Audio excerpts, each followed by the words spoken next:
ஆறுபடை ஆறுபடை ஆறுபடை இன்று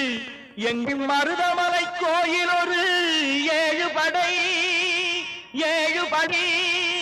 ஏழுபடை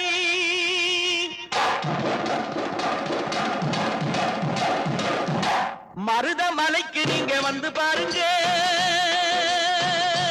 ஒரு தரம் மருதமலைக்கு நீங்க வந்து பாருங்க ஈசன் மகனோடு மனம் விட்டு பேசி பாருங்க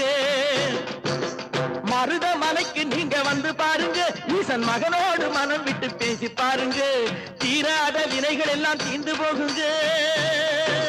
சத்தியமா சொல்லுறேன் தீராத வினைகள் எல்லாம் தீர்ந்து போகுங்க அது தீராவிட்டால் வந்து என்னை கேளுங்க அது தீராவிட்டால் வந்து என்னை கேளுங்க மருதமலைக்கு நீங்க வந்து பாருங்க